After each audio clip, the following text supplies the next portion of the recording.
आज मनवा में लागल बललसा हो अलिया वजह के पिया कलसा हो कि मनवा में लागल बललसा हो अलिया वजह के पिया कलसा हो आ छोड़िया वो घर और बिया ये सैया आ करे के बा छोटी के पर बिया ये सैया हाँ करे के बा छोटी के पर बिया ये सैया।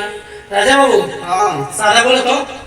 अरे मनवा में लागल बललसा हो जाके लिया हो तू कलसा हो छोड़िया वो घरवा और बिया ये सैया करे के बाद छोटी की पर बिया ये सैया। बहुत बढ़िया बाबू। एक बार म्यूजिक लाओ तो ठीक है। हेलो मुहा में का बोल बहुत ठीक बा म्यूजिक प्ले कर ठीक बा।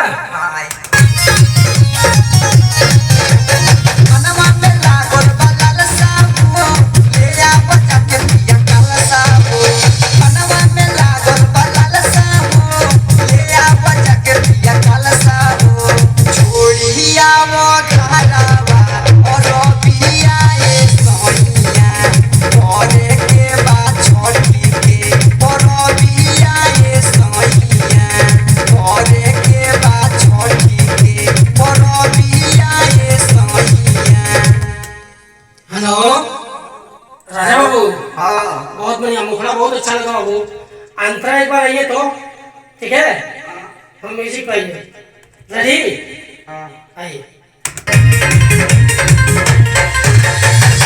रोहबन के परी छठी के बाजार हो तोहरा बिना सुना लागी सैया तेहार हो। हेलो हाँ आज रोहबन के करी छठी के बाजार हो आ तोहरा बिना सुन लगे सैया ते बहार हो। तनी भाव में ठीक बा आ जाते बात आई रोहबन के परी छठी के बाजार हो तोहरा बिना सुना लागी सैया तेहार हो। रोहबन के परी छठी के बाजार हो तोहरा बिना सुना लागी सैया तेहार हो।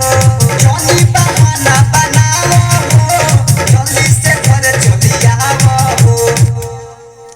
राजा बाबू हाँ अरे जोनी बहाना बनावा हो आ जल्दी से घर चली आवो हो। हेलो आउन के चलते मिलल तुहरा जब भी आए सैया ठीक बा। बढ़िया से आओ तो ठीक बा सुनते गाते चलिए। तोहरा बिना सुना लागी सैया तेहार हो। जौनी बहाना बनावो हो जल्दी से घर चली आवो हो। जौनी बहाना बनावो हो जल्दी से घर चली आवो हो। उनके चलते मिलल तोहके जबिया ये सैया करे के बाद छोटी के और बिया ये सैया करे के बाद छोटी के और बिया ये सैया। बहुत बढ़िया राजा बाबू। आजिए बाबू आजिए बाहर आजिए आजिए। तो नमस्कार प्रणाम स्वागत बाटे आप सबके आरती जी के स्टूडियो पर। आरती कोर्स के नाम से स्टूडियो चलता भैया। अगर राजा बाबू के गाना जो सबके अच्छा लागल होई तो एगो लाइक कमेंट करब और चैनल पर नया होके तो चैनल के सब्सक्राइब करब और प्यार से यदि बच्चा के आगे बढ़े। काफी दिन से बेचारा मेहनत करता थे और कोनो प्रकार के गाना जो लिखवाने के बाद है रिकॉर्डिंग करवाओ हुआ चाहे नया म्यूजिक बनवाओ हुआ तो बेहिचक संपर्क कर सके। डिस्क्रिप्शन में हमारा नंबर बा। जय हिंद जय भारत।